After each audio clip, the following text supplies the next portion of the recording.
사무엘하 7장 1절에서 7절까지의 말씀입니다.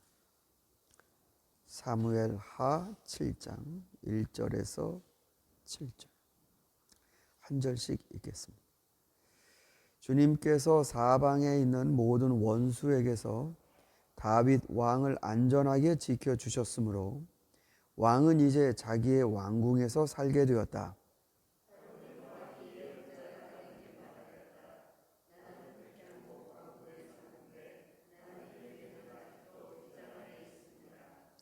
나단이 왕에게 말하였다. 주님께서 임금님과 함께 계시니 가셔서 무슨 일이든지 계획하신 대로 하십시오.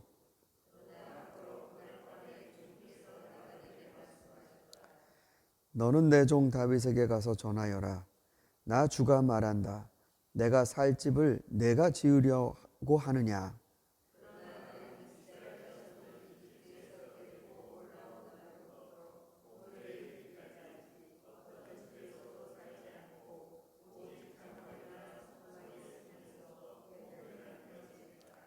내가 이스라엘 온 자손과 함께 옮겨 다닌 모든 곳에서 내가 나의 백성 이스라엘을 돌보라고 명한 이스라엘 그 어느 지파에게라도 나에게 백향목집을 지어주지 않은 것을 두고 말한 적이 있느냐. 이제 언약궤가 다윗성에 들어왔습니다. 그리고 다윗 왕이 머무는 다윗 왕궁이 견고하게 자리를 잡았습니다. 아직 성전이 있지 않은 시대에 다윗 왕궁, 아마 독보적으로 이스라엘의 그 위엄을 드러내는 건축물이 아니었을까. 왕권을 상징하고 12지파를 하나로 묶어낸 다윗이 이제 명실공히 나라의 국무를 보는 곳입니다. 다윗은 그 왕궁에 살면서 그야말로 이스라엘의 군주로서의 역할을 감당하게 되는 것이죠. 보통 이 왕궁이라고 하면은 우리가 뭐 영국의 윈저가도 있고 뭐 합니다만 격이라는 게 있습니다. 그래서 그 왕궁을 유지하고 관리하는 건 이건 한두 사람의 일이 아닙니다. 그리고 그 모든 건 최고여야 하고 왕권의 상징이 모든 것 안에 깃들여 있어야 하고 그야말로 음식이 됐든 뭐가 됐든 이스라엘 안에서 왕보다 더 나은 집에 산다. 왕보다 더 맛있는 걸 먹는다. 그럼 어딘가 모르게 맞지가 않죠. 뭐 우리나라에도 기록에 보면 어떤 사람이 한양에 집을 사는데 돈이 많은 사람인가 봅니다. 99칸짜리 집을 구입한 그런 역사 기록이 있는데 아니 뭐 하나 더 해갖고 100채 채우지 뭐 99칸이냐. 왕만이 100칸 이상의 집을 가질 수 있었습니다. 그러니까 왕궁의 규모와 그 방보다 더 큰 걸 갖는 건 거의 불충이나 심지어는 왕권에 도전하는 영모처럼 이해될 수도 있었던 겁니다. 이 왕궁에서 살게 됐다라는 건 그야말로 그러니까 여러분 그 사울도 자기 국무를 보는 집이 있었습니다. 그러나 그건 왕궁은 아니에요. 자기 그 베냐민 지파 그쪽에 자기가 머물던 그 기브아 땅에 있는 그런 영역이지만 여기는 다윗 성입니다. 그런데 다윗은 그런 왕권의 중심을 이룰 사람이 아닙니다. 이스라엘에서 그 집보다 제일 더 큰 집 없고 가장 귀하다는 건 그곳에 있고 가장 좋은 건 왕에게 먼저 상납되고 이러는 왕궁의 시스템이라 하더라도 다윗이 거기에서 흥청망청 허리띠 풀고 먹고 놀고 그럴 사람이 아닙니다. 다윗은 이렇게 생각했습니다. 나는 왕궁에 있게 되었는데 정말 이스라엘의 참 주인이시고 내가 받드는 하나님께서는 아직도 휘장에 갇혀 계시지 않는 거예요. 이 말은 무슨 뜻이냐면 성막을 말하는 겁니다. 성막은 텐트예요. 텐트. 고정 건축물이 아니라 텐트입니다. 여차하면 들고 가는 거죠. 예루살렘의 다윗성을 수도를 그쪽으로 옮긴 이유는 흔들리지 않고 적의 침입으로부터 막기 위한 견고한 성을 짓기 위해서입니다. 그런데 하나님이 계신 곳은 텐트입니다. 여차하면 움직여야 돼요. 왕궁도 견실한 기초 위에 세웠는데 하나님은 텐트에 계십니다. 다윗은 블레셋에 있던 언약궤를 다윗 성에 갖다 놓았지만 하나님이 여전히 장막 생활을 하시고 나는 백향목으로 지은 왕궁에 있다는 게 마음이 영 불편했습니다.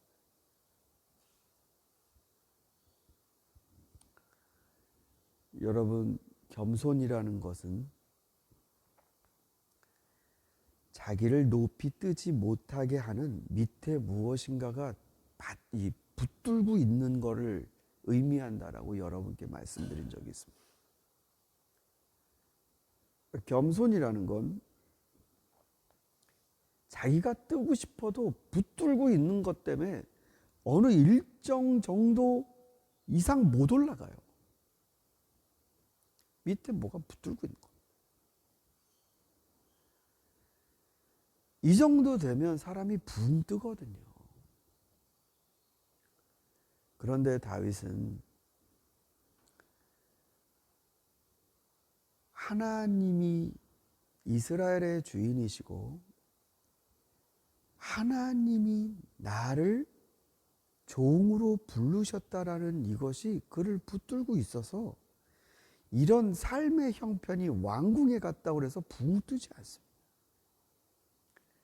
나는 백향목으로 집을 지은 데서 살고 있는데 하나님은 천막에 계시다니.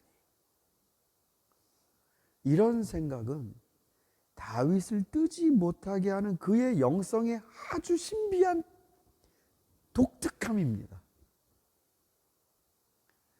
뭐가 됐든지 하나님을 계산에 넣어요. 마치 그런 것 같지 않습니까? 여러분 이 본문을 읽을 때 아유 우리 아버지 어머니도 이런 걸 드셔보셔야 되는데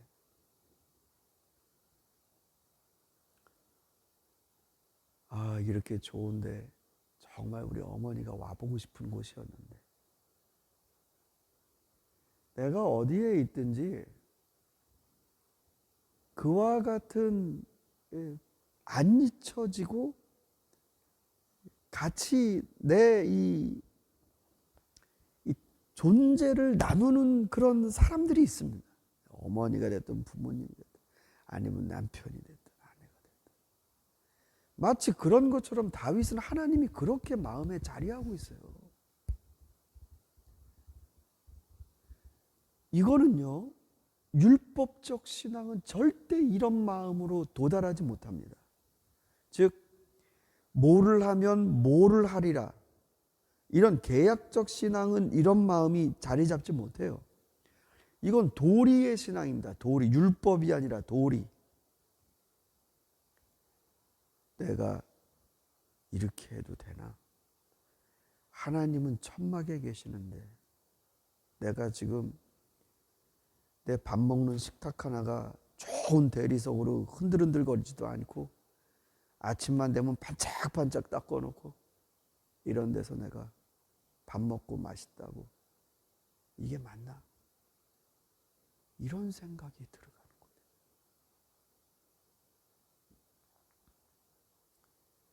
여러분, 만약에 어떤 임금이 아침에 식탁에서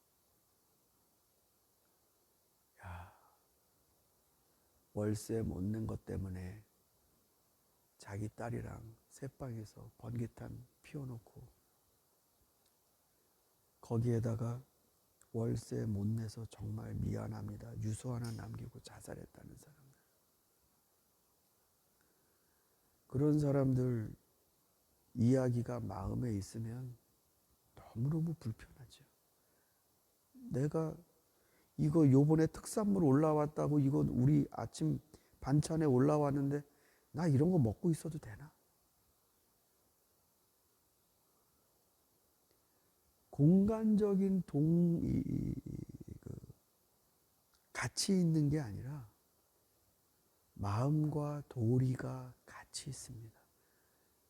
여러분, 하나님 임재는 바로 이런 것입니다. 주여 여기에 와주시옵소서. 능력을 베풀어 주시옵소서. 아니, 능력 베푸시고 나면 그럼 이미 가보겠습니다. 그리고 떠나요. 하나님의 임재는 어떤 방식으로 우리와 함께 하시길 원하시는가? 다윗의 마음에서부터 다윗은 이걸 풀어냈습니다. 하나님은 늘 마음에 걸리는 존재입니다. 내가 이러면 안 되는데, 이렇게 살면 안 되는데, 내가 지금 이렇게 호사를 누리면서 모든 게 잘 돌아가고 있다고 신하들은 연일 용비어천가를 불러대겠죠. 그런데 하나님이 가시는 곳, 하나님이 일하시는 곳, 하나님이 바라보시는 곳, 그것 때문에 내 이러고 있으면 안 되는데, 그게 그 사람 안에 하나님 계신 겁니다. 하나님은 그게 좋으셨어요. 다윗에게 그게 좋으셨어요. 네, 하나님이 나단 선지자를 통해 다윗에게 응답을 주시지만 하나님은 일단 다윗의 생각은 빠꾸시키십니다. 그건 네가 할 일이 아니다. 그러나 그 마음이 하나님은 너무나 마음에 드셨습니다. 그러면서 사무엘하 7장 이 후반부에 하나님이 다윗에게 약속하시는 본문이 나와요. 신구약 전체를 통틀어서요, 정말로 중요한 언약이 3개가 나옵니다. 아주 중요한 거. 첫 번째는 아브라함 언약이에요. 두 번째는 사무엘하 7장. 우리가 이제 나중에 보게 돼요. 그 다음 예수 그리스도를 통해서 피와 살로 맺으신 이것은 내가 너희와 맺는 새 언약이니. 약속이 3개가 나와요. 다윗 언약이 그 중간 허리에 있어요. 전 개인적으로 사무엘하 7장은요 한 절 한 절 읽고 싶어요. 한 절 한 절. 너무 중요한 말씀.